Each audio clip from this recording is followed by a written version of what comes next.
Ngobrol ke Feby coba. Pep, kedengeran nggak, Pep? Lu masih di mute. Speaker lu masih di mute, Feb. Oh iya, jelas nggak suara gua? Jelas suara gua, jelas nggak, Pep? Jelas. Mantap. Mantap.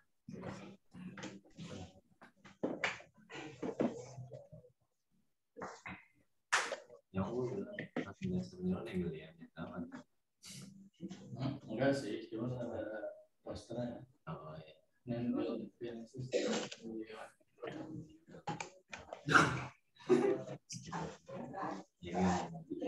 Munculnya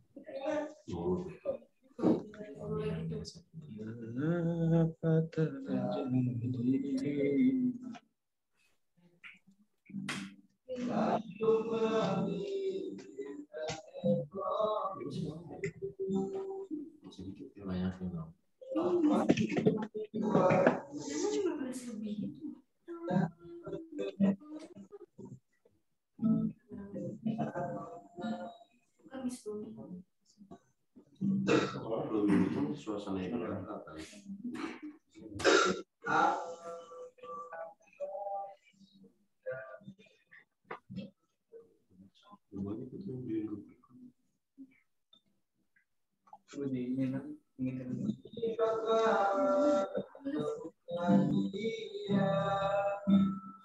Dan gua masuk lagi.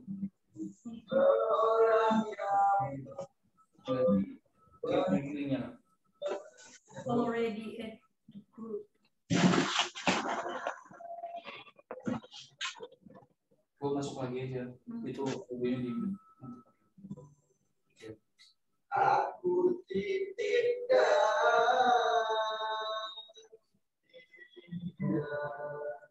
lanjutkan perjuangan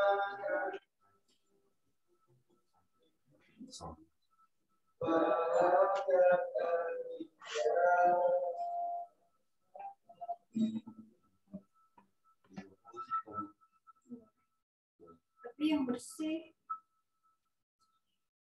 Akunya masukin ke party. Lagi pemain lagi banyak ya, koreknya.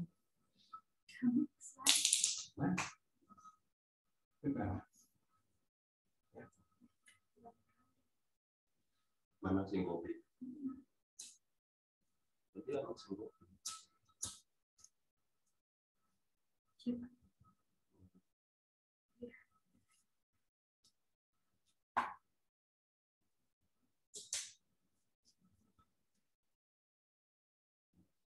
Apa sih?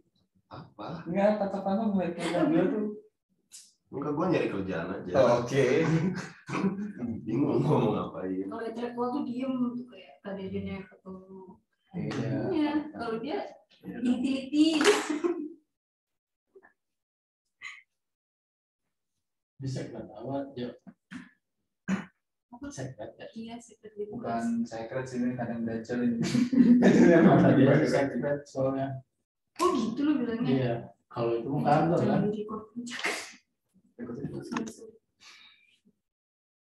Ya kan berusaha. Disapain. Oh mau gue ini bawa ini. Enggak.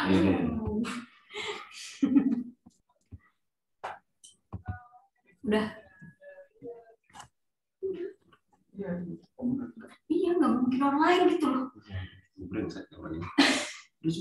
Halo teman-teman, kedengaran nggak suaranya?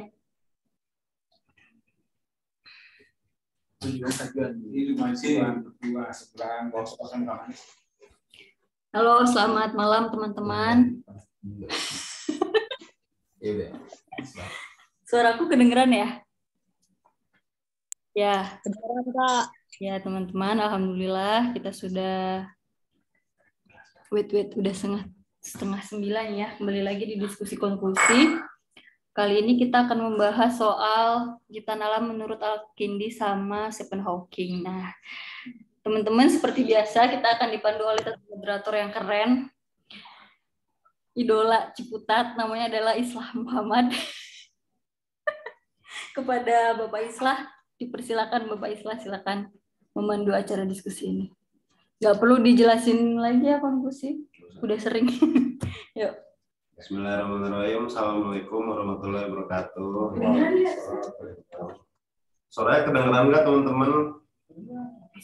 Suara lo kecil. Suara kecil. Bergaul. Dengar Om. Kedengeran belum suaranya? Kecil banget lah. Kecil banget dah. Serius? Ada bergaul suara lu. Ini udah keras belum? Udah keras belum? Oh, udah nih, udah. Udah Om. Sebelumnya terima kasih ya teman-teman sudah menyempatkan waktunya untuk menghadiri diskusi kita hari ini ya. Langsung aja. Ya, malam ini kita akan membedah skripsi salah satu teman kita, Aditya Febi, yang itu skripsinya berjudul Penciptaan Alam menurut Al-Kindi dan Stephen Hawking. Ya, jadi kurang lebihnya di sini Febi itu mencoba mengkomparasikan pandangan kosmologis dari Al-Kindi dan Stephen Hawking ya. Ini secara garis waktu jelas banget ya, Al-Kindi dan Stephen Hawking itu hidup di zaman yang sangat berbeda ya, di mana Al-Kindi itu masih menggunakan teori-teori yang klasik dan juga mungkin metode-metode yang klasik ya, dan Hawking itu menggunakan metode-metode sains yang modern yang itu berbeda jauh sekali dengan metode sains yang ada di masa klasik ya. Untuk kurang lebihnya langsung aja Saudara Febi, waktu dan tempat dipersilahkan.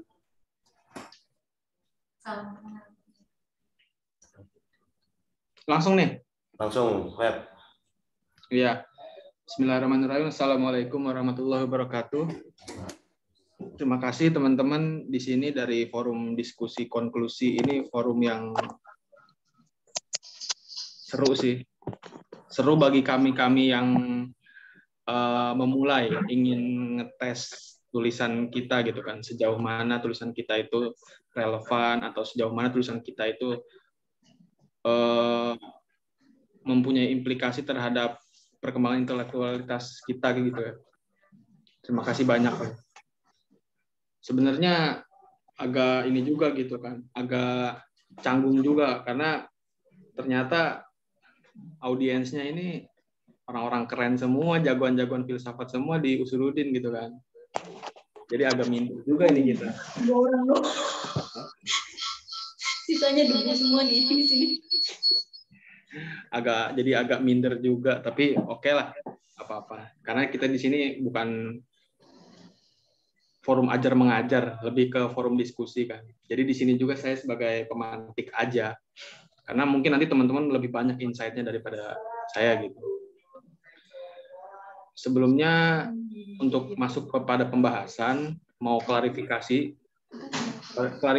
terkait judul yang diambil. Jadi judul yang diambil sebenarnya dari saya pribadi itu Permulaan dan Penciptaan Alam. Studi komparatif pemikiran Al-Kindi dan Stephen Hawking. Kenapa permulaan dan penciptaan alam? Karena bagi saya Hawking tidak mengatakan penciptaan gitu kan. Kalau kita bicara penciptaan tentu pasti ada yang sang penciptanya gitu kan.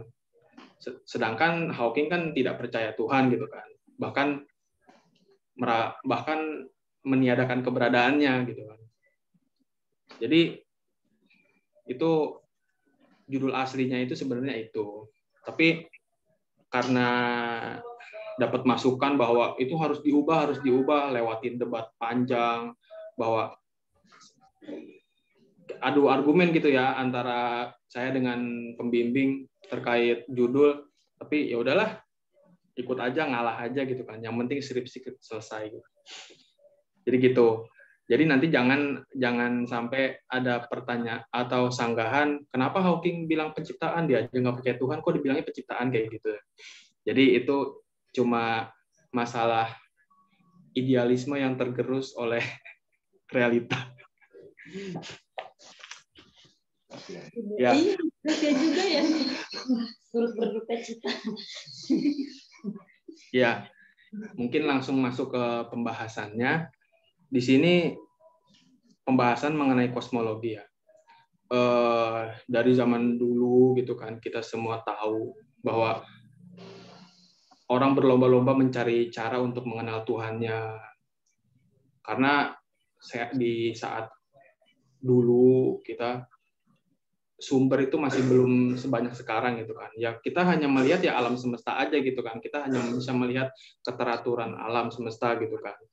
Ya matahari berganti siang, berganti malam. Kita cuma bisa melihat itu aja gitu. Hanya itulah objek kajian kita, hanya itulah objek pengamatan kita gitu kan. Sehingga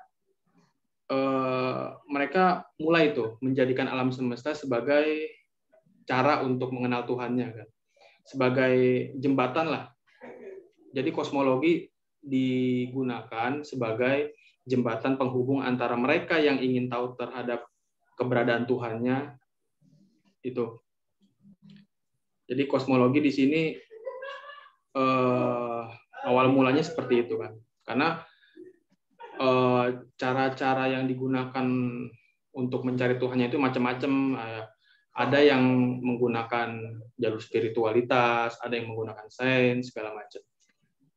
Nah, mungkin nanti di sini ada beberapa poin yang akan dibandingkan, akan ada beberapa persamaan dan perbedaan yang akan dideskripsikan, atau mungkin nanti akan ada sedikit kritik dari saya gitu kan. Kritik sedikit aja, kok nggak banyak. Kita ini ya, langsung masuk aja mungkin ya ke dalam konsep penciptaannya. Kalau untuk biodata mungkin teman-teman udah hafal semuanya, udah di luar kepala gitu kan. Kalau apalagi Hawking yang udah ya memang udah di mana-mana orang tahu lah gitu kan, dengan seluruh ambisinya gitu kan, dengan seluruh arogansinya mengatakan bahwa saya ini the next Galileo gitu kan, karena hidup setelah 300 kematian dari Galileo, 300 tahun kematian dari Galileo. Ya mungkin itulah. Nanti mungkin dia melanjutkan kehidupannya di Oxford, terus ke Cambridge, hingga akhirnya terkena penyakit yang menyerangnya. Gitu kan. Jadi terkait keberadaan Tuhan, ini kebetulan memang dibahas oleh keduanya.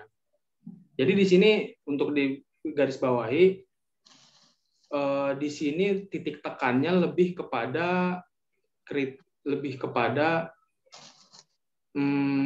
kritik gimana ya? Kritik terhadap pemikiran Hawking sih ya.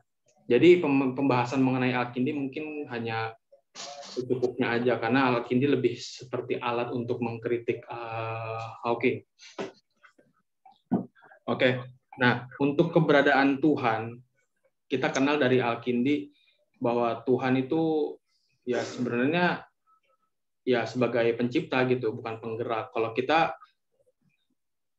kita baca dari bukunya gitu kan, salah satunya bahwa Al-Kindi itu kan ya agak berseberangan dengan Aristoteles. Mungkin beberapa poin-poin Aristoteles itu dipakai, tapi juga ada beberapa yang tidak digunakan gitu kan. Seperti konsep penciptaan alam gitu, bahwa Tuhan sebagai pencipta bukan penggerak. Karena kalau dikatakan Tuhan sebagai penggerak, tentu berarti bahannya udah ada dong. Berarti Tuhan itu cuma ngegerakin aja gitu kan. Kalau kita bilang Tuhan hanya ngegerakin aja dan bahannya udah ada, berarti bahannya itu sama-sama kodim gitu kan, sama-sama ya berada dengan Tuhan gitu kan. Kalau kita gunakan pendekatan Aristoteles. Tapi kata Al-Kindi ya enggak, Tuhannya sebagai pencipta dari sesuatu yang tidak ada menjadi ada, creatio ex nihilo. Dan juga bukti-bukti mengenai keberadaan Tuhan itu ya Al-Kindi sampaikan secara kausalitas ya pada umumnya. Seperti ya Tuhan, karena kita semua ini majemuk, oleh karena itu yang majemuk itu tentu berasal dari yang tunggal. Dan juga terkait satu sebagai bilangan dan satu sebagai ketunggalan gitu loh. Kalau kita ingat bahasa Arab, mungkin dalam bahasa Arab kita kenal ahad dan ada wahid gitu kan. Kalau wahid kan ada seterusnya gitu kan, wahid, isnin, salasa, robi, khomis kayak gitu kan. Nah, kalau ahad kan satu-satunya, lebih ke tunggal. Jadi bukan berbilang gitu. Terus juga nanti ada pembuktiannya mengenai Tuhan seperti alam semesta yang bersifat teleologis, yang bersifat menuju gitu kan, bahwa ada telosnya di ujung sana gitu kan. Keteraturan segala macam. Nah, kemudian untuk dari Hawking sebenarnya ini udah cukup lumrah gitu kan, apalagi pandangannya dia mengenai Tuhan, bahwa Tuhan tidak punya waktu untuk menciptakan alam semesta, karena kan Hawking meyakini bahwa ruang dan waktu itu hanya ada setelah Big Bang itu kan. Ya mungkin 13,8 miliar tahun lalu. Ruang dan waktu itu hanya ada setelah munculnya Big Bang. Nah, Big Bang dapat dijelaskan dengan fisika, dengan secara runut. Oleh karena itu, kita udah nggak perlu sosok Tuhan lagi, karena ya udah dijelaskan oleh fisika gitu loh. Ngapain lagi Tuhan gitu kan? Satu-satunya kesempatan bagi Tuhan untuk bisa ikut campur dengan kita ya sebelum Big Bang. Tapi ya sebelum Big Bang ya nggak ada apa-apa, nggak ada ruang, nggak ada waktu. Oleh karena itu ya Tuhan nggak punya waktu untuk menciptakan alam semesta gitu-gitulah. Hawking dalam menolak keberadaan Tuhan itu lebih kepada tendensi ateisme ya mungkin ya. Jadi lebih sering dari corak pemikirannya itu dimulai dari keraguan, terus dijelaskan dengan teori yang dia punya, fisika maksudnya, terus justifikasi ilmiah, terus kemudian kalau dia udah mentok dengan akal pikirannya, terus dia menjudge gitu aja gitu kan. Oh Tuhan nggak ada gitu kan. Tuhan lagi ngapain sekarang? Ya mungkin Tuhan lagi menciptakan neraka bagi orang-orang yang menanyakan seperti itu ya, gitu-gitulah. Hawking ini memang dari bukunya juga cukup humoris juga gitu kan. Gitu. Nah, kemudian untuk penciptaannya, Al-Kindi kan lebih bahwa alam semesta ini kan bersifat ini ya majemuk gitu kan. Ya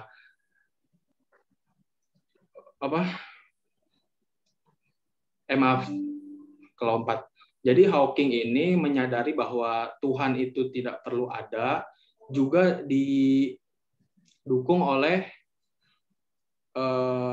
arogansi ilmiahnya gitu kan, arogansi pemikirannya lah gitu. Jadi bahwa dia meyakini akan ada satu set teori yang akan dapat menjelaskan alam semesta secara utuh gitu kan. Meskipun itu masih belum ada ya sampai sekarang. Karena itu kan cita-citanya Einstein ya, unifikasi fisika, mempersatukan keseluruhan teori yang ada untuk kita satukan menjadi satu padu. Ya itulah seperangkat hukum gitu kan. Yang mana dengan kalau kita tahu hukum itu, ya mungkin dengan cara itulah kita bisa mengetahui apa isi pikiran Tuhan. Nanti di situ dia mulai itu menjabarkan upaya-upayanya dalam mempersatukan elektromagnetik dengan kuantum, terus nanti juga ada relativitas dengan kuantum, terus supergravity, string theory, teori M, segala macam. Karena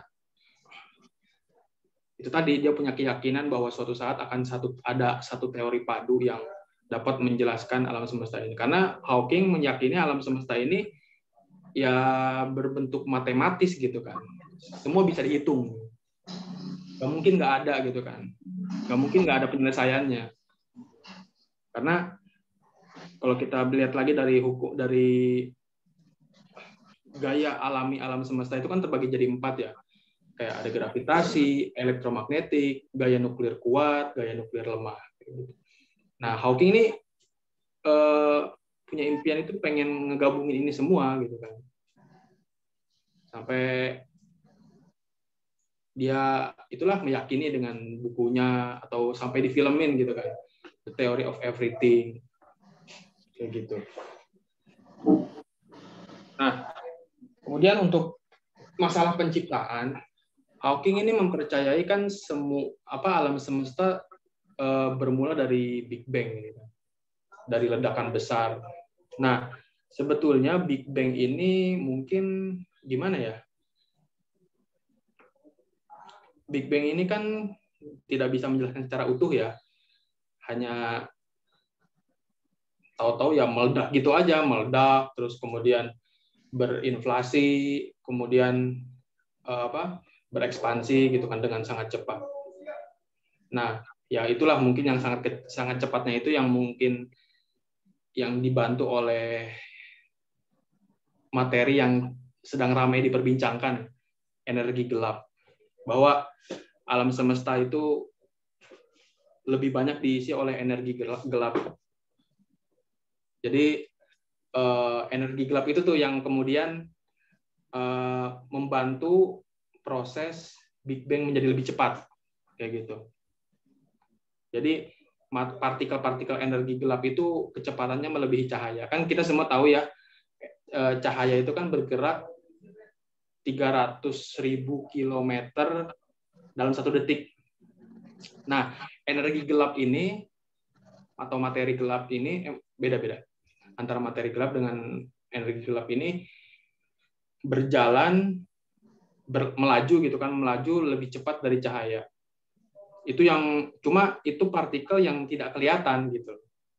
Nah, itu hipotesa dari para ilmuwan tahun 1920-an. Nanti pembahasan mengenai itu sebenarnya masih misteri sih ya. Jadi masih belum bisa dibuktikan secara lebih mendalam gitu kan. Karena untuk menelitinya aja para ilmuwan itu masih ngeluh gitu kan. Masih ngeluh karena biayanya yang sangat besar. Bisa secara potensial bisa gitu kan. Tapi ya secara biaya itu loh mahal banget. Bisa dilakukan di salah satu laboratorium di Switzerland, LHC, Large Hadron Collider. Jadi kayak partikel akselerator di mana itu bisa menciptakan satu partikel baru. Cuma itu tadi biaya penelitiannya yang sangat mahal. Kalau pernah nonton Iron Man 2 itu kan pernah ada ya salah satu scene di mana Tony Stark akreatornya itu kan rusak ya.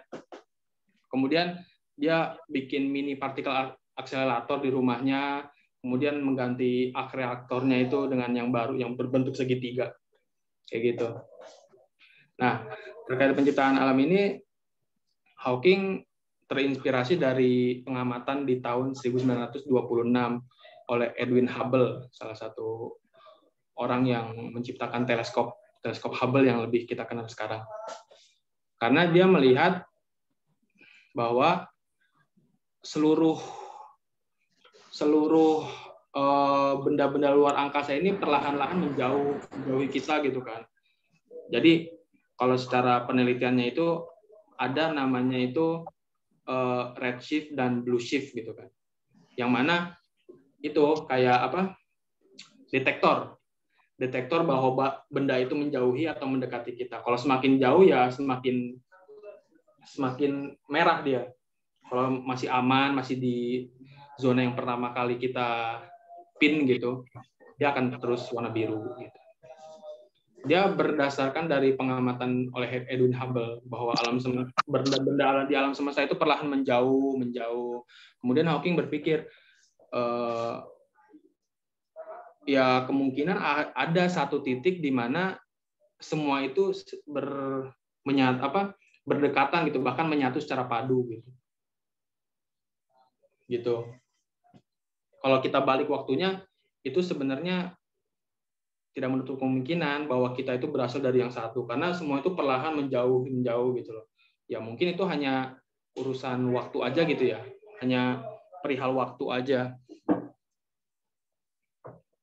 Kayak gitu.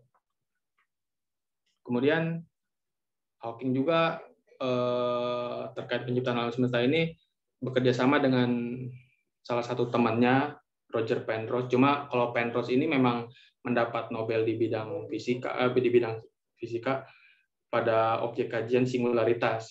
Memang dia dihargai mengenai singularitasnya. Bahwa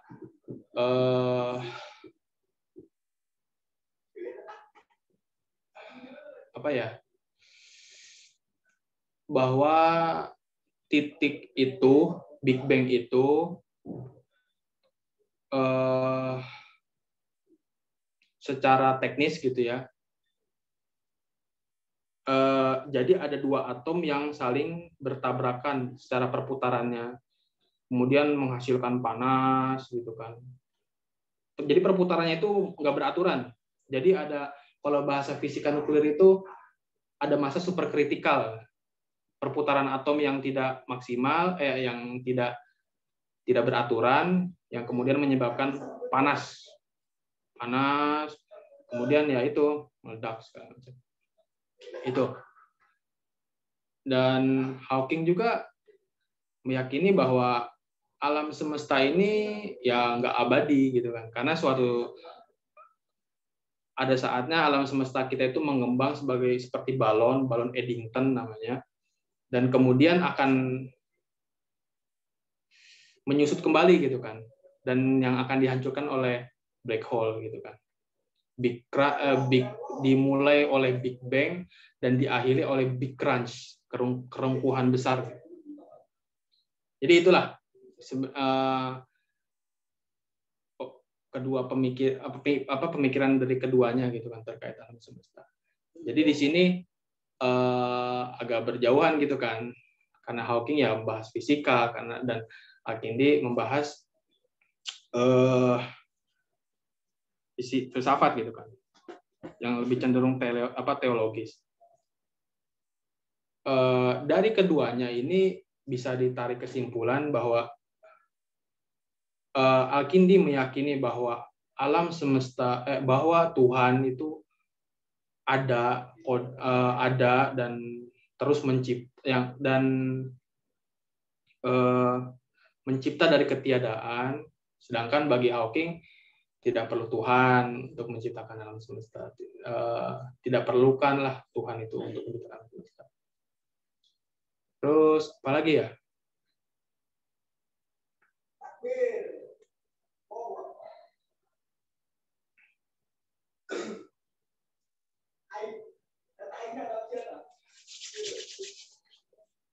Kemudian kritik pribadi ya dari penulis gitu kan untuk keduanya, bahwa Hawking ini kan membahas mengenai ini ya, alam semesta gitu kan. Objek kajiannya kan sesuatu yang materi ya, yang terlihat, yang objektif lah.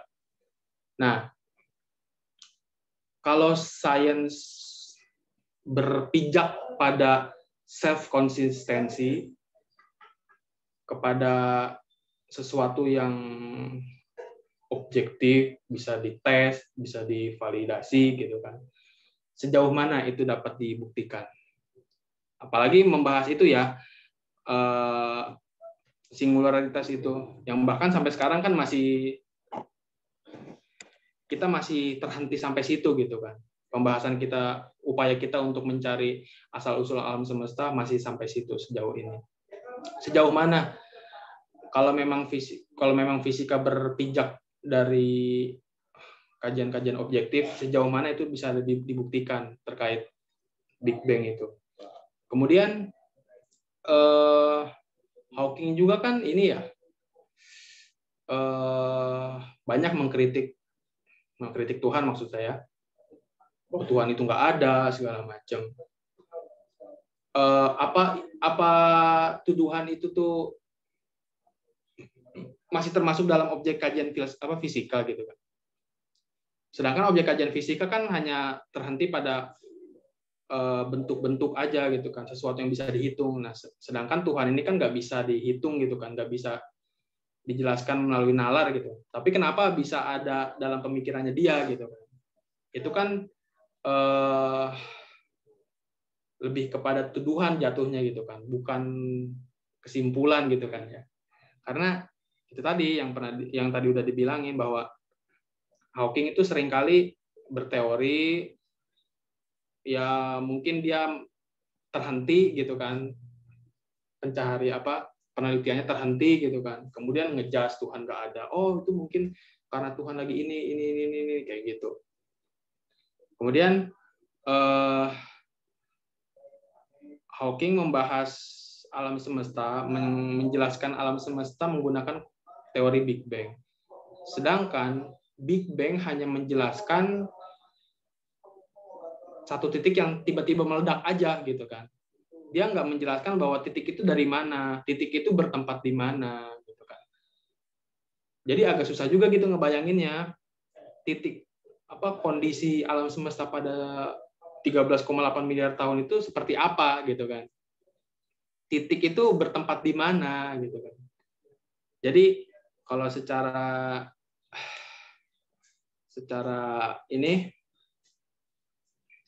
keilmuan itu Hawking tidak dapat menjelaskan genealogical trees-nya secara utuh terkait teorinya itu.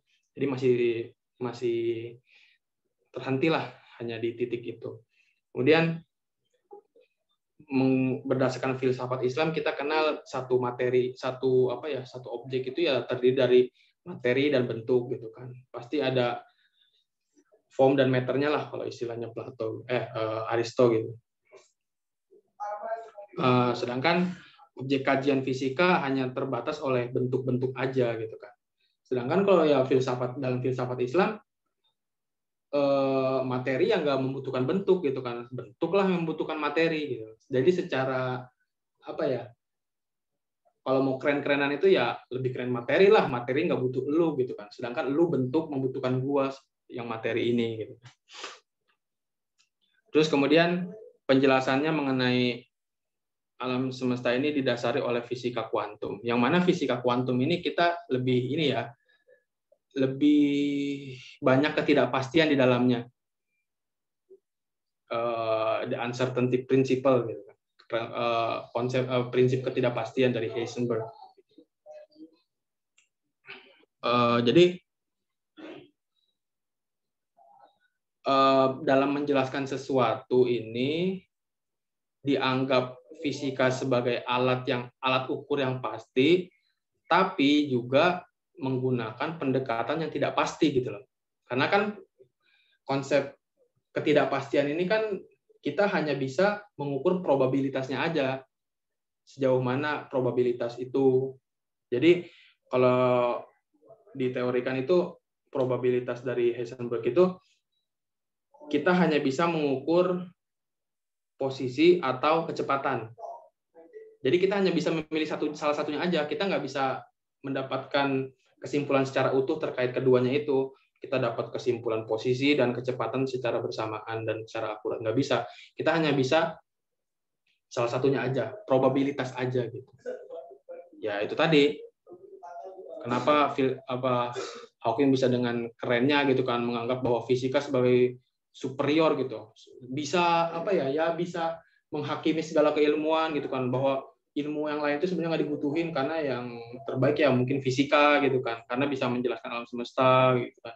Segala sesuatu diatur oleh hukum fisika gitu. Jadi banyak dari Hawking ini yang agak berseberangan gitu kan. Jadi mungkin itu dulu kali ya. Bukan itu dulu sih, yang mungkin itu aja ya. yang bisa disampaikan. Mungkin nanti kita akan lebih banyak diskusi. Mungkin ya saya lebih banyak mendengar aja gitu kan. Karena teman-teman di sini sepertinya ya lebih expert lah terkait bacaannya apalagi gitu. Terima kasih teman-teman yang udah mau meluangkan waktunya menyimak bualan ini. Terima kasih, saya alihkan ke moderator.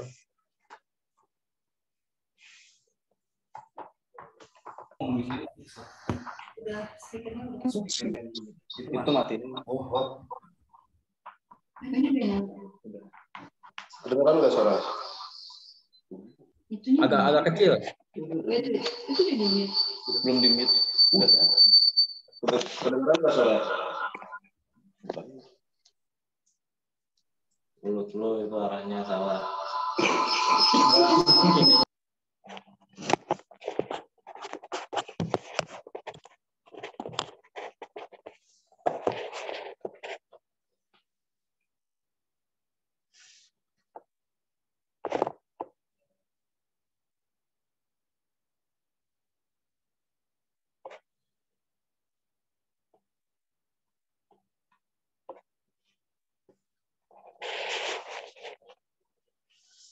Oh, ini kemute.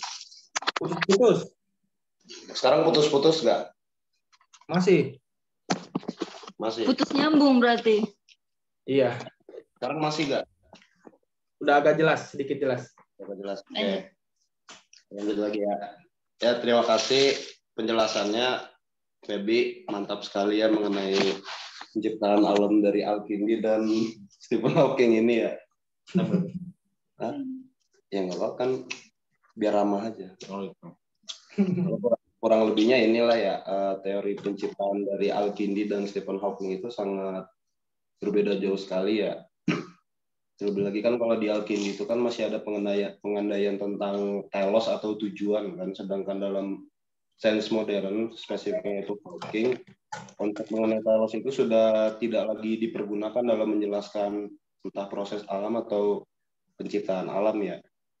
Karena kan setahu saya di masa awal modern itu makan konsep, karena sebelumnya itu makan konsep sebab itu ada 4 gitu kan, dan salah satunya telos gitu, dan telos itu menjadi konsep yang cukup penting gitu dalam kausalitas, dan itu dipergunakan dalam penjelasan mengenai alam kan. Nah pas di masa awal modern itu konsep telos itu dihilangkan kan, sehingga konsep sebab yang memangku posisi yang penting itu hanya konsep sebab efisien atau sebab agen ya, sebab yang kemudian dia memproduksi akibatnya gitu, dan konsepsi sebab yang seperti itu yang kemudian dijadikan sebagai konsep sebab yang utama ya dalam sains modern. Makanya penjelasan dalam sains modern itu bersifat mekanistik ya. Kayak udah dari asumsi dasarnya aja itu udah beda banget kan dari mengenai sains modern dan sains klasik lah katakan, atau sains tradisional. Ya mungkin masih banyak ini ya, masih banyak menimbulkan pertanyaan ya, terutama Hawking sih menurut saya. Jadi kepada teman-teman yang mau bertanya dipersilahkan.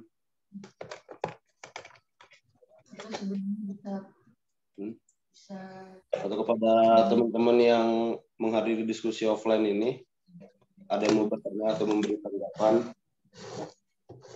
Bung Deden. Bung Deden kayaknya kalau lagi ngobrol masalah sains tuh bergairah banget kan. Saya waktu itu lagi ngobrol di Sangkan kan. Sains sekali ya. Saintifik sekali Bung Deden ini. Berarti bisa ya. Gimana Bung Deden? Yang paling sains coy. Iya paling sains. Gimana Bung Deden? Gimana Bung Deden?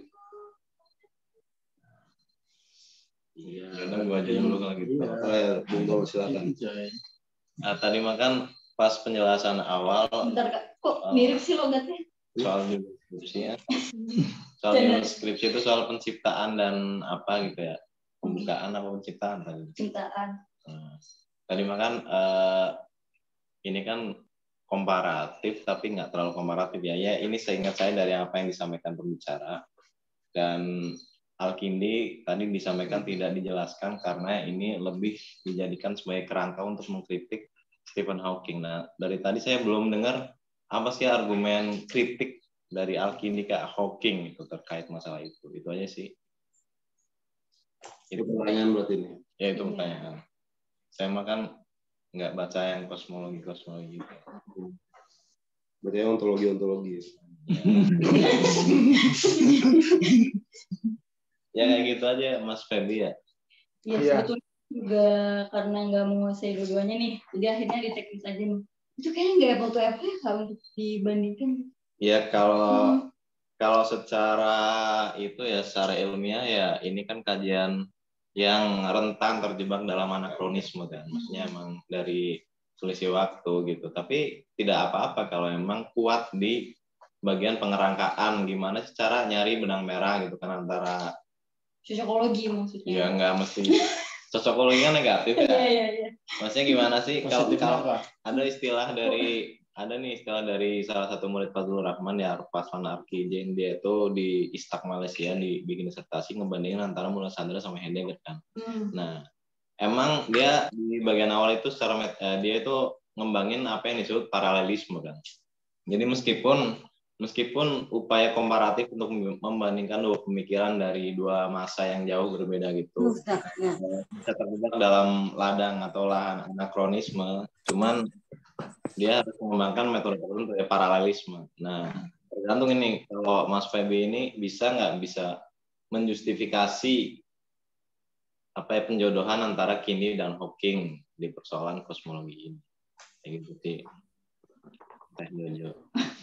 Sebetulnya di bab 4 ya ada semacam refleksi gitu loh. Cuma kayaknya belum terlalu bikin kita kayaknya Berefleksi. Ya, yang gue heran tuh kok bisa apa namanya pas sidang itu apa gitu? Apanya apa? Argumen kuat pengujinya gitu. Ya, jadi kurang lebih ada 3 pertanyaan nih, Feb. Langsung nih.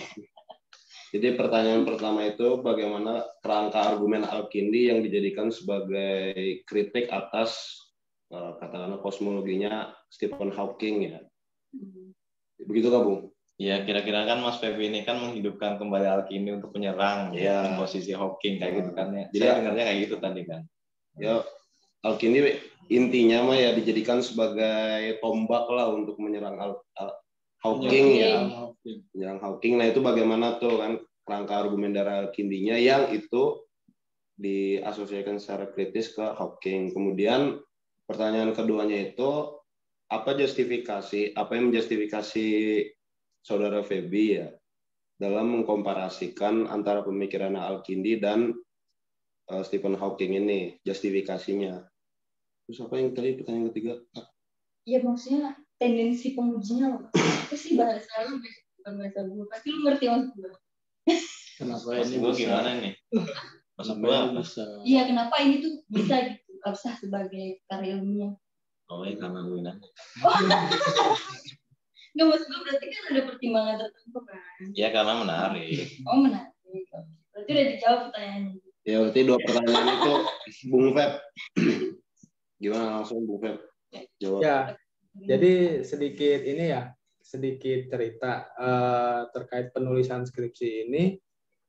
Sebenarnya udah memang mengajukan dari awal untuk menulis ini, tapi kemudian ragu gitu kan, gimana cara ngebandinginnya, sedangkan ini tuh nggak sezaman, bahkan jauh banget kan. Al-Kindi di tahun 801, ya Hawking baru kemarin gitu kan, 1942. Konsultasi, gimana ini kelanjutannya.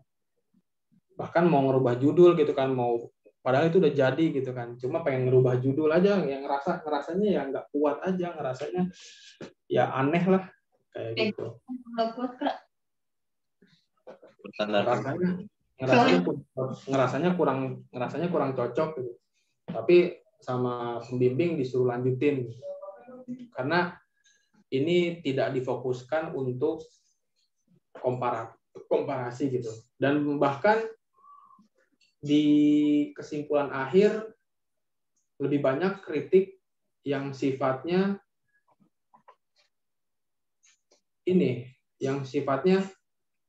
umum gitu loh. Malah kritik dari secara tidak langsung ya dari Al-Kindi kepada Hawking hanya satu bagian aja. Tadi yang udah sempat disinggung bahwa Al-Kindi percaya bahwa objek itu terdiri dari materi dan bentuk gitu kan. Sedangkan objek kajian Hawking hanya terbatas di bentuknya aja, nggak sampai materi gitu. Sedangkan untuk menjelaskan Big Bang itu ya sejauh ini hanya bisa sampai pada bentuk gitu kan, sampai titik itu aja, kita nggak pernah bisa tahu dari mana titik itu gitu kan, seperti apa titik itu. Tapi kalau dengan penjelasan metafisik ya kita mungkin bisa beranggapan bahwa Big Bang itu ya hanya bentuknya aja gitu kan, tapi ada juga bentuk materinya gitu kan, yang mana itu wujud potensialitasnya itu untuk kemudian menuju ke aktualitas yang kita kenal sebagai singularitas. Jadi secara kritik Al-Kindi kepada Hawking secara langsung itu mungkin sedikit banget gitu kan. Karena dari dosen itu cuma pengen mengkritik aja gitu kan. Gimana nih Hawking kita kritik habis-habisan gitu kan. Untuk pendekatannya ya mungkin kita jadikan Al-Kindi sebagai bridging-nya aja. Tidak sebagai benar-benar lawan gitu, lawan argumen gitu. Jadi lebih banyak bantahannya aja, dan itu sifatnya umum, nggak dari Hawking, nggak dari Al-Kindi secara langsung, apalagi gitu kan. Ya secara tidak langsung aja, hanya bersinggungan di bagian objektif, benda objektif gitu. Mungkin itu.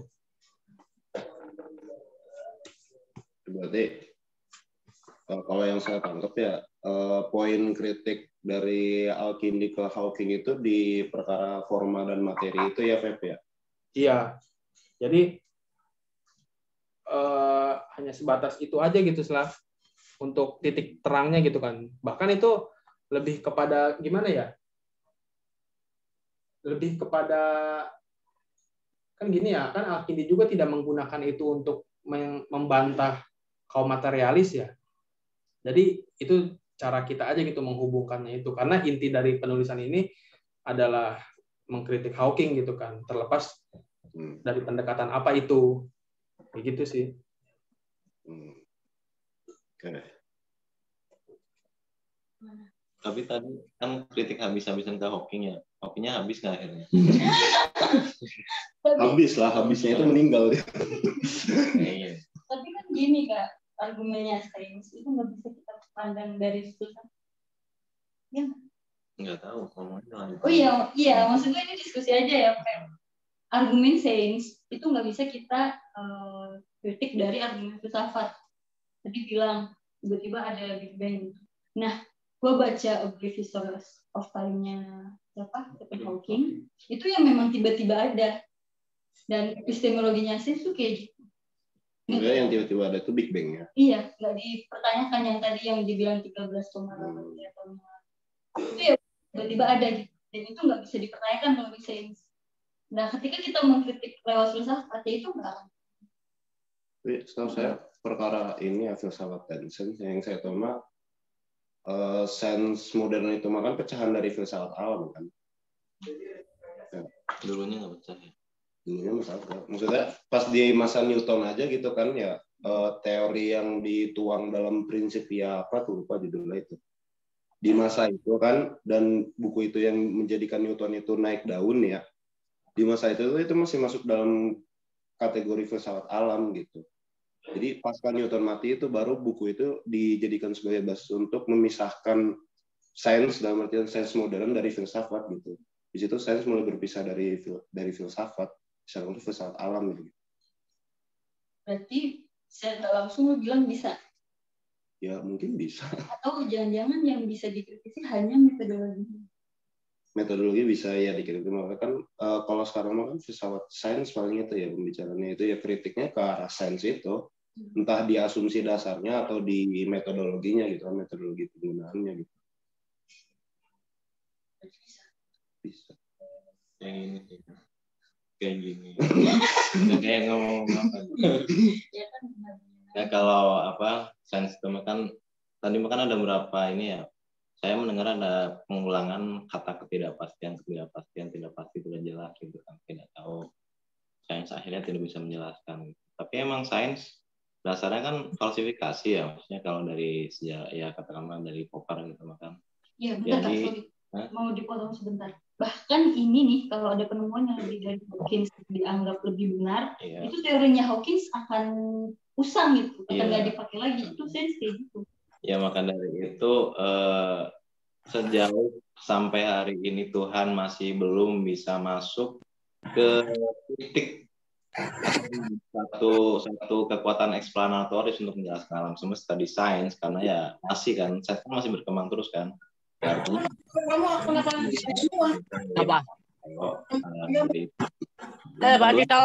Jadi bahas soal apa? ketiba-tibaan Big Bang dan segala macam. Ketiba-tibaan ini nggak tahu ya nanti konsekuensinya ke apakah filsafat bisa berhadapan dengan sains atau tidak. Tapi ketiba-tibaan itu sendiri juga merupakan ide yang diiyakan oleh katakanlah peripatetisme Islam ya, dari Ibnu Sina ke sini-sini Al-Ghazali dan segala macam. Ini kan pertanyaan yang kalau di dalam bungkus Islamnya itu pertanyaan mengenai kapan awal mula waktu. Nah, kayak gitu. Jadi Ibnu Sina atau siapapun juga tidak bisa menjelaskan sesuatu sebelum waktu. Sama sebagaimana Big Bang itu awal mulanya kapan dan kenapa bisa itu yang dipilih. Para filsuf Islam juga mengiyakan kalau kapan awal mulanya waktu itu hal yang tidak bisa diketahui. Jadi posisinya sama-sama aja, baik Islam atau filsafat Aristoteles atau filsafat klasik secara umum ataupun kelompok saintifik hari ini ya sama-sama tidak tahu apa sebelum ada waktu. Gitu. Ya ini ngomong aja ya, nggak tahu apakah ini bisa dibandingkan antara filsafat dan sains. Tapi yang jelas untuk apakah ini bisa disebut kritik filsafat juga ya nggak tahu ya. Tapi metafisika Aristoteles itu dibangun juga atas fisika kan. Jadi kalau mau membandingkan ya lebih mungkin kalau ada suatu nanti penelitian lagi misalnya Mas Febi itu ya mungkin mencari teks-teks fisika dari kelompok-kelompok filsuf Islam itu mungkin nanti S2-nya gitu ya. Baru dibandingkan dengan posisi fisis hari ini, posisi fisika teoritis hari ini. Kayak gitu sih. Karena ya metafisika itu sebenarnya kan abstraksi yang mungkin tidak terlalu rapi atas observasi fisika, terutama ya kalau dari Aristoteles ya. Dan tidak seperti sains lain ya, dari karya-karya Aristoteles, Corpus Aristotelian itu, metafisika itu tidak memenuhi syarat saintifik sebagaimana ditulis sama Aristoteles di Posterior Analytic. Bahwa sains harus punya subjek matter yang jelas, punya pokok pembahasan yang jelas, punya prinsip yang jelas, dan metafisika sama sekali tidak memiliki itu. Dan kebetulan metafisika yang menarik bagi kelompok abad pertengahan karena itu bisa untuk memperkuat keimanan mereka. Jadi kenapa metafisika akhirnya jadi jadi bahan yang begitu primadona ya di waktu itu. Kayak gitulah. Sekarang Deden sih yang paling sains. Coba Bung Deden. Si paling sains. Dulu kan IPA ya. Ada hubungannya sih. Iya, ada. Bung Deden kayaknya udah gatel banget nih mulutnya ngomong. Sama IPA Garut tuh. Enggak, maksudnya emang kalau klaim sains itu meniadakan keberadaan Tuhan, itu gak sih argumen besarnya itu gak? Tanya ke Mas Febi lah. Enggak kan, gue mah dari yang gue simak dari omongan lo aja. Kenapa? Sains itu kan secara umum klaimnya jelas gitu kan, meniadakan keberadaan Tuhan gitu kan, misalnya. Memang itu tidak bisa dijelaskan secara epistemologis gitu kan, rangkaian rentetan epistemologinya dari yang metafisik ke fisika itu relasinya bisa ditarik gak sih? Bisa direlasikan gak sih bagaimana disebutnya bukan yang metafisika itu mempengaruhi yang fisik gak sih gitu, dan apa bentuk pengaruhnya gitu kan? Oh iya, itu emang ada hari ini ada perdebatan panpsikisme gitu, tapi gue nggak ngikutin sih. Gimana Bung Feb? Bagaimana yang metafisis itu mempengaruhi yang fisis ya? Gitu sih. Iya, kalau misalkan Hawking katakan dalam kajian sainsnya ya tidak bisa menjelaskan apa sebelum adanya waktu kan, tiba-tiba aja gitu. Sebelum Big Bang. Iya, kan Big Bang itu argumen. Nah, itulah kan itu. Kan tidak bisa menjelaskan karena memang mungkin secara abstraksi kita gitu, secara logik susah juga gitu merelasikan antara yang metafisik dengan yang fisik gitu. Tapi kan kita ngebahas ontologi kan, terus ontologi kan metafisik dan yang fisik juga kan. ontologi. Iya, bisa dibilang begitu. Ya maksud bisa gua dibilang tidak. rangkaian relasinya itu kayak gimana gitu. Sehingga itu bisa logis gitu. Tergantung. Gimana Bung Feb? Ini yang di situ Itunya profil. yang itu barangkali kita menggunakan.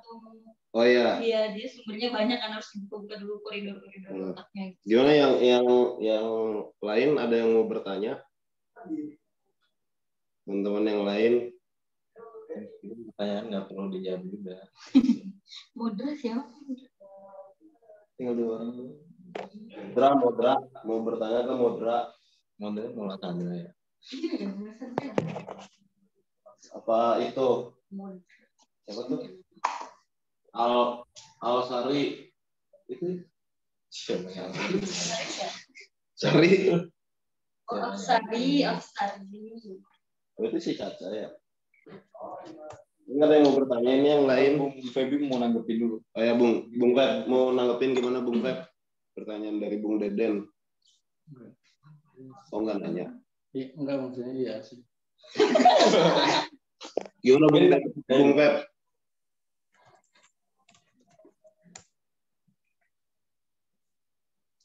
Pak, Lagi kerja. Ya. ini Deden nanya gimana tadi? Iya, mungkin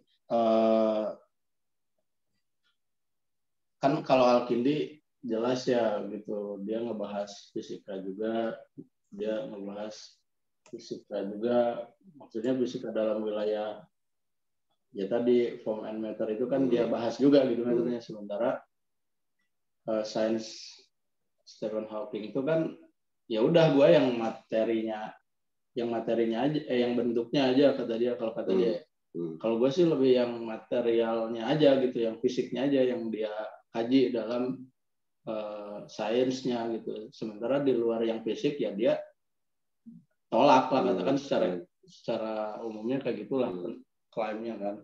Maksud gue mungkin itu bisa dijelaskan di Al-Kindi bagaimana dia menerangkan relasi antara yang fisik dengan yang metafisik itu, entah itu dari segi keterpengaruhannya atau apa segala macam. Relasinya relasi apa sih gitu kan sebenarnya. Gimana Bung Web? Agak putus-putus tadi suaranya ya. Putus. Tapi tadi kayaknya agak menyinggung mengenai ini ya. Agak menyinggung mengenai apa sih? Keterkaitan antara fisik dengan non fisik gitu kan. Jadi mohon maaf sebelumnya. Jadi kalau untuk pembahasan itu, kalau di Al-Kindi sendiri itu pembahasan yang terpisah gitu kan. Dia ada bab khusus mengenai itu.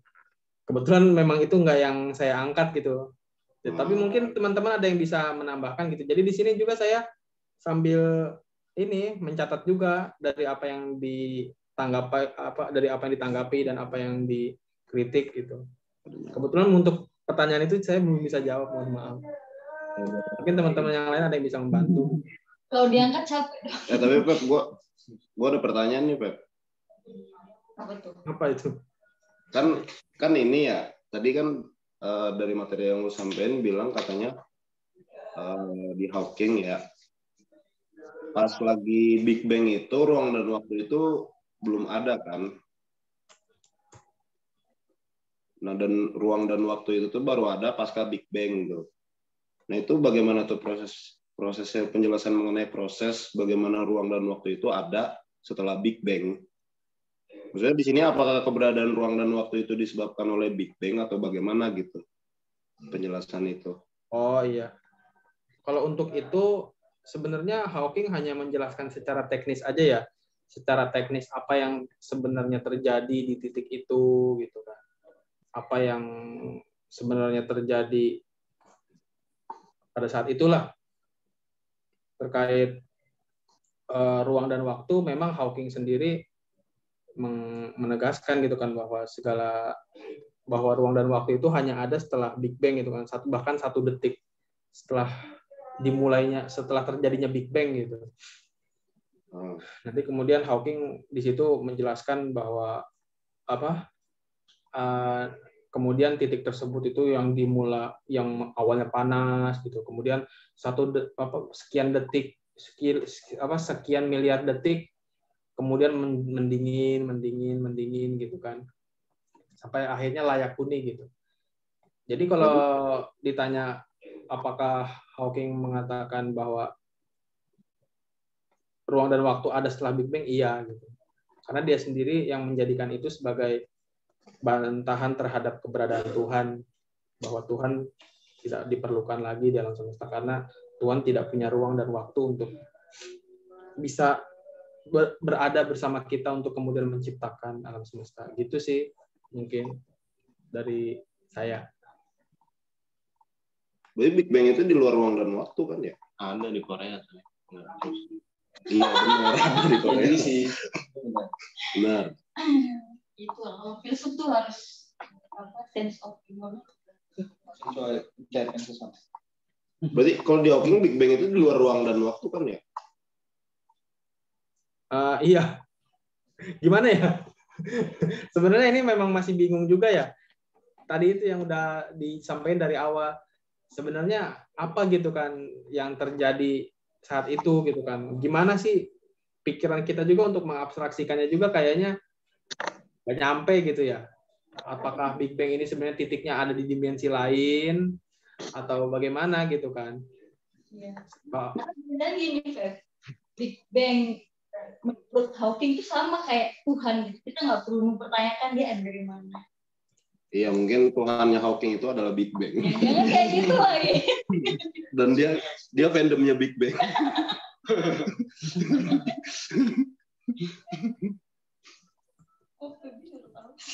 Ya, tapi gue tertarik sama ini, maksudnya judul ini tuh muncul dari dia sendiri atau dari pembimbing? Judul skripsi lo dari lu sendiri apa saran dari ini pembimbing? Kalau judul memang kebetulan ini ya, jadi memang dari dulu juga dari semester awal itu pengen banget gitu bisa ngebahas Hawking secara khusus karena kayak keren aja gitu kan, fisika gitu kan, menjelaskan alam semesta dengan cara yang berbeda gitu kan daripada cara kita yang secara umum lah gitu kan, yang mana circle kita banyaknya orang-orang yang menjelaskan secara agama gitu kan, agamis. Ya, dia lalu di UI. Ya enggak, maksudnya terlepas dari UIN juga memang kebanyakan menjelaskannya hanya sebatas itu gitu kan, ya alam diciptakan, ya segala macam lah dengan argumen Al-Quran di dalamnya. Jadi memang dari awal juga udah tertarik gitu, tapi membahas Hawkingnya aja gitu kan, nggak membahas Al-Kindinya gitu-gitu. Nah kemudian di semester akhir itu ada imbauan bahwa mahasiswa nggak bisa menulis selain filsafat Islam gitu, harus filsafat Islam. Ya udah tuh berpikir keras tuh gimana caranya mengakali bisa tetap nulis Hawking gitu kan. Makanya Al-Kindi itu sebenarnya hanya sebagai kedok aja gitu kan untuk untuk jurusan bisa ngebolehin nulis itu. Kalau ditaruh di YouTube ini bahaya nggak sih? Menjadikan Al-Kindi sebagai selubung ya. Kan lu juga. Iya sih. Kalau nggak salah, Bung Febi ini punya tato ini ya Hawking di punggung juga ya? Oh enggak, kebetulan memang Hawking itu nama tengah saya, Bang. Oh. Kalau ente punya ini ya kaos Big Bang ya. Kalau mau bicara Hawking dia lebih enak. Menguasai. Ya, lebih enak dibaca dari AI-nya, dia itu AI juga ketimbang ini gitu. Dan juga sih kuantumnya. Ente mau nanya apa?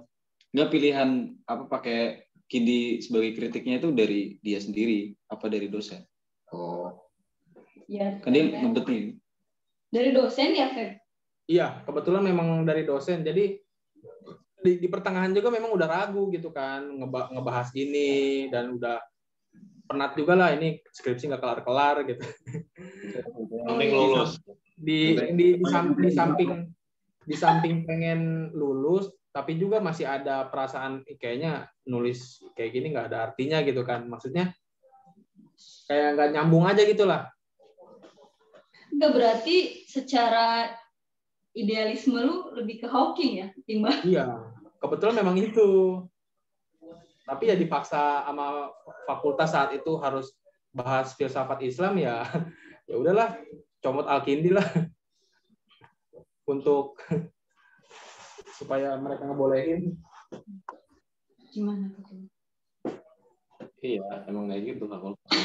Harusnya masuk saintek dong. Kalau dari semester 1 udah pikiran. Iya, tahu. Ini nggak ada yang mau bertanya ini yang Stirner teman-teman yang online. Siapa? Modra. Stirner.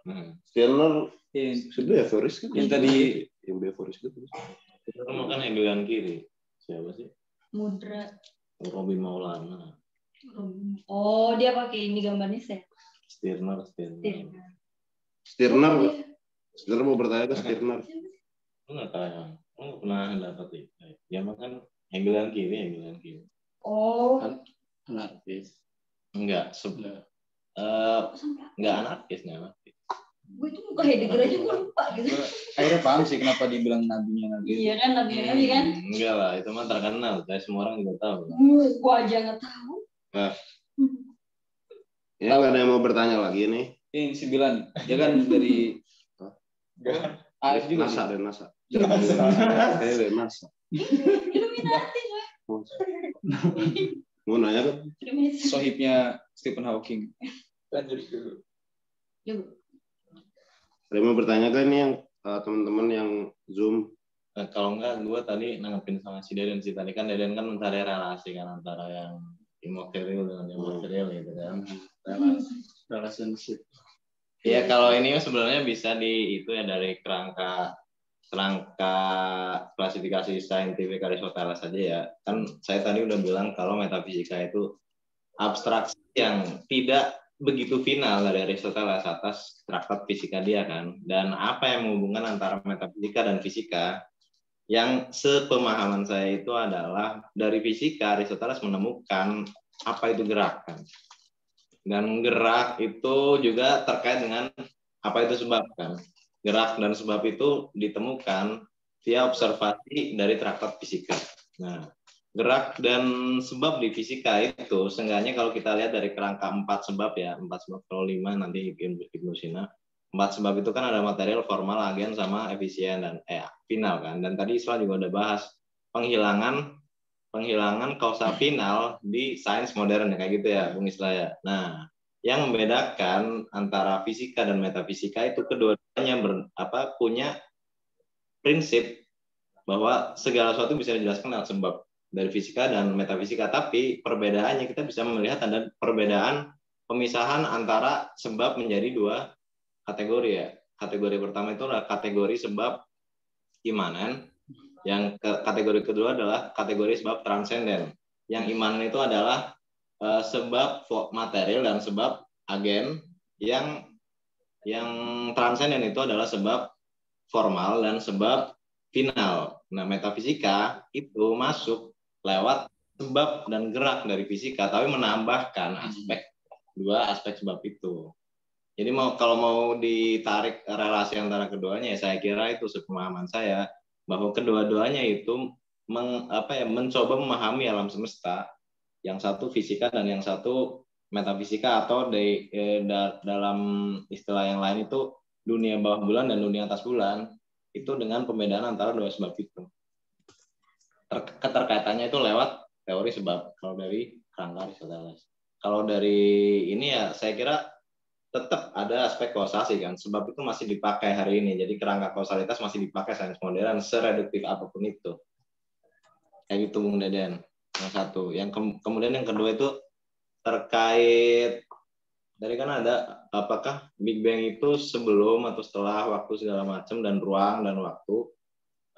Sebenarnya ini bisa dijelaskan ya secara singkat dari konsepsi mengenai ruang dan waktu sendiri ya. Kalau konsepsi ruang dan waktu Aristotelian itu apa itu ruang dan apa itu waktu, itu juga dilihat dari kerangka gerak. Ruang itu adalah tempat di mana satu hal sengaja itu bisa bergerak kan. Nah, sementara waktu itu adalah ukuran dari gerak dari sesuatu yang bergerak dalam ruang. Nah, Jadi Big Bang itu mah kan saya nggak tahu apakah sebelum Big Bang itu adalah void atau kehampaan segala macam. Saya belum baca ya. Saya itu apa namanya kudet kalau di bidang saintifik kayak gini. Cuman anggap Big Bang itu sebelum Big Bang itu ruang hampa yang tidak ada disebut ruang gitu kan. Nah Big Bang itu kan artinya ledakan kan. Yang namanya ledakan itu kan artinya pertama-tama ruang kan muncul kan. Ledakan. Nah maka dari itu mungkin secara sederhananya sebelum Big Bang nggak ada ruang dan waktu. Big Bang muncul ada ruang kan. Karena ledakan ya katakanlah kalau kita ada lihat bola meledak gitu atau mercon meledak gitu kan. Pasti kan ledakan sini itu terus ke ruang kan. Nah, waktu ya ukuran dari situ. Kira-kira kayak gitu sih mungkin penyederhanaan yang sangat itu ya sangat apa ya? Tapi coba Kak gini Kak. Gitu lah. Ini alam semesta Kak. Ini belum ini nih, belum Big Bang. Terus Big Bang. Kan padat nih tadinya. Berarti nggak ada ruang dong, bener dong. Ya kayak gitu. Bener dong. Berarti bukan ruang hampa yang lu bilang tadi dong. Ya makanya kan gue bilang gue nggak tahu kan apakah sebelum ada Big Bang itu Hawking mengatakan ada ruang hampa atau sama sekali nggak ada apa-apa. Kalau sama sekali nggak ada yang berarti nggak ada ruang sebelum Big Bang. Waktu itu kan ngikutin ruang aja kalau di kerangka Aristotelian ya. Apalagi kalau kita mau alkimi dan filsuf-filsuf lainnya. Kecuali mungkin nanti setelah Mirdamat ya. Jadi pas Kak Ibnu Sina itu mah kan nanti sebelum Sadra ya. Mirdamat itu nggak terkenal Sadra tapi dia itu mengkonsepsikan ruang dan waktu dengan cara yang berbeda daripada kerangka Aristotelian dan kerangka Ibnu Sina secara umum. Kayak gitu sih dari gua. Gimana Bung Deden? Iya, pengen tahu juga sebenarnya itu memandang Big Bang itu sebagai fenomena atau apa gitu kan? Tergantung fenomena. Kalau fenomena kan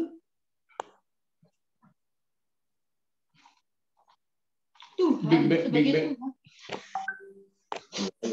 Iya Big Bang itu sendiri kan mengasumsikan adanya gerak kan di situ. Ledakan. Iya. Interupsi dong, interupsi.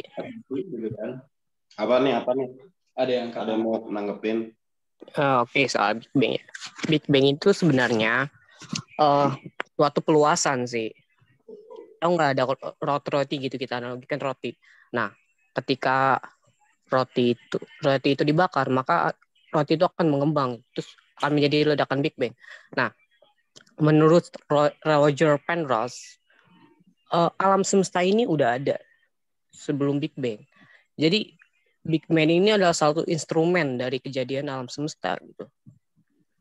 Iya, kalau bisa dibilang ledakan Big Bang itu hanya perkataan saja atau hanya istilah saja gitu tadi. Tapi sebenarnya itu Big Bang itu adalah peluasan gitu. Makanya peluasan ini bisa kita tarik dari adanya dark energy gitu. Nah, dark energy ini yang membuat sesuatu itu menjadi mengembang gitu. Nah, ini menjadi titik balik gitu. Kalau kita mempelajari sejarahnya gitu. Jadi apakah ada sebelum Big Bang? Ada, tentu saja ada gitu. Nah, atom-atom ini juga menjadi apa ya namanya tuh? Saya juga agak lupa ya namanya tuh, kayak atom yang pendiri gitu. Jadi ada gitu di sebelum Big Bang. Menurut kalau saya lebih pro kepada Roger Penrose ya. Kalau Hawking sih katanya nggak ada. Tapi saya lebih pro ke Roger Penrose gitu, karena alam semesta itu ada sebelumnya itu, dan Big Bang itu adalah salah satu instrumen gitu dari adanya Big Bang gitu, dari adanya alam semesta gitu. Nah, Hawking sendiri juga pernah jelasin gitu bahwa mengapa harus ada permulaan alam semesta. Nah, itu. Jadi apakah Hawking menyatakan bahwa asal-usul alam semesta itu tidak boleh dipertanyakan? Tentu saja enggak. Justru dia mempertanyakan. Memangnya harus ya ada itu permulaan alam semesta gitu. Jika ada permulaan alam semesta, maka ada waktu yang tak terhingga gitu. Dan menurut kan dalam kritik atas hal murni itu absurd gitu dalam antinominya gitu. Nah begitu aja sih. Kenalan dulu Bung, mungkin nama sama dari mana? Iya. Iya, Itu Bung, boleh, Bung. bukan. Iya, kayaknya. Halo, Robi. Ganti. Yuk, ayo. Nama gue Robi. Iya. Yes. Gue masih pelajar ya, masih pelajar. Kelas 11 SMK analisis kimia dari Cikampek. Tahu dari mana Robi informasi di konklusi? Caca. Oh, baca. Ada kali.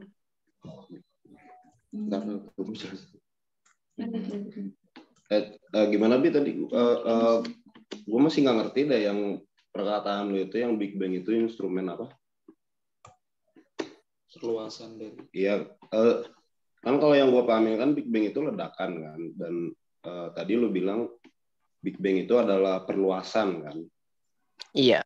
Lu bilang juga Big Bang itu adalah instrumen apa gitu? Itu nggak nangkep gue maksudnya apa. Dan lu bilang juga alam semesta itu sebenarnya udah ada gitu kan? Apa? Sebelum sudah Big Bang masih nggak ngerti gue maksudnya gimana itu. Kalau misalnya nggak paham, lu bisa baca Roger Penrose deh. Oh iya, makasih. Wow. Makasih. Bukan. Kalau di siapa sih yang viral itu? Hah? Yang jurusan filsafat itu ya? Siapa? Yang viral di Twitter. Iya, Alvin. Ada yang mau ngasih tanggapan lagi gak atau bertanya? Bung Febi kali. Iya, Bung Febi, gimana Bung Febi? Gimana? Kalau mau ngasih tanggapan apa gimana?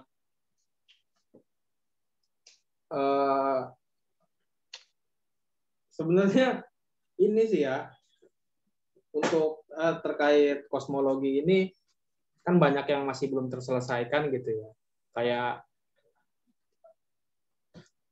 Kayak apa? Kenapa alam semesta ini kenapa jarak antara terciptanya mulainya Big Bang sampai akhirnya usia bumi ini kenapa berjauhan gitu kan. Usia alam semesta ini kan 13,8 miliar tahun, terus kemudian bumi baru ada itu yang 4 miliar tahun belakangan gitu kan. 4,5 miliar tahun belakangan. Sebenarnya masih banyak gitulah untuk misteri alam semesta ini yang masih terus digali oleh para ilmuwan. Tapi juga malah pengen bertanya gitu tadi ke saudara Robi. Yang dimaksud alam semesta udah ada dan Big Bang sebagai pemicunya itu gimana gitu ya lebih jelasnya gitu. Mungkin bisa dikasih gambaran gitu kan. Karena ada si interupsi ya. Iya. Ada sih fotonya, tapi nanti ada kan nih kayak ada gelembung gitu, tau nggak foto gelembung gitu? Nah itu gelembung gitu nanti kayak analogi aja. Jadi dia meluas dan bam gitu kan nanti terbentuk-bentuk gitu kan. Nah sebenarnya bukan hanya Big Bang aja yang akan terjadi, nanti juga akan jadi Big Crunch. Big Crunch ini nanti kan seperti Big Bang. Nah begitu terus alam semesta itu akan terjadi terus Big Bang gitu. Kalau itu kan ada Big Crunch kan, kalau pernah dengar. Nah itu sudah jenis seperti itu.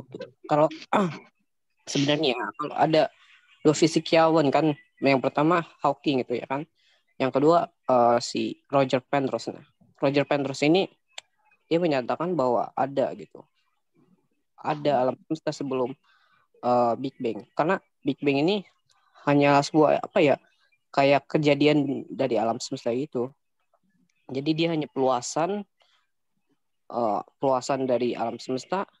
Yang maksud dari peluasan di sini nggak seperti kita bayangkan gitu, tapi peluasan ini yang menyebabkan terbentuknya partikel-partikel komposit ini, yang nantinya akan terjadi atom-atom lagi yang baru gitu kan, seperti yang kalau nggak salah partikel komposit ini chord, fermion dan sebagainya gitu. Nah, ini yang menjadi titik awal gitu. Big Bang ini bukan titik awal dari alam semesta, tapi titik awal dari terbentuknya planet-planet gitu. Dan segala isinya gitu. Bukan terbentuknya alam semesta ya gitu. Tapi alam semesta itu udah ada gitu sebelumnya. Gitu. Oke, Mas Robi ini menurut siapa Posner itu Roger Penrose itu dia itu berarti posisinya itu mengkritik Stephen Hawking terkait permulaan alam semesta gitu ya. Kalau untuk mengkritik itu gue kurang tahu, tapi apa yang gue baca seperti itu, tapi menurut teori dia seperti itu gitu. Nah kalau memang penasaran, nah boleh coba, karena Roger Penrose sama Hawking itu atau itu sahabat gitu. Nah, saya nggak tahu juga dia mengkritik atau itu teori dia gitu, karena kan teori itu kadang nggak mengkritik tapi bisa memfalsifikasikan teori yang lain gitu kan, tanpa dia sadar gitu.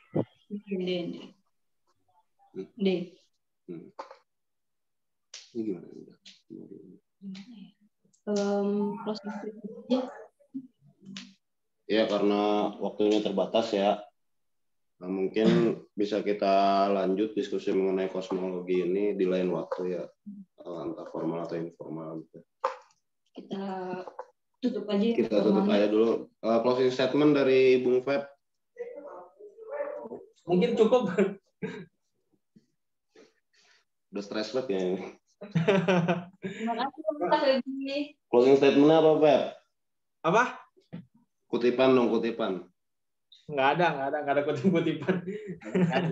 Yang mungkin yang nonton yang masih belum selesai skripsi gitu kan, kasih semangat. Iya, kata-kata motivasi gitu.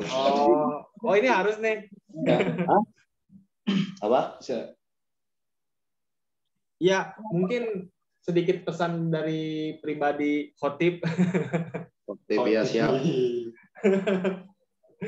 Jadi untuk teman-teman di sini yang mungkin masih ada di ambang batas kebingungan gitu kan. Ini gue nyelesain skripsi juga kayaknya nggak ada untungnya deh. Nggak ada untungnya untuk penghasilan gue ke depannya gitu kan. Sama ada dilema itu juga bahwa apa sih gue gunanya nyelesain kuliah ini gitu kan. Toh juga nggak bisa gue duitin juga ini.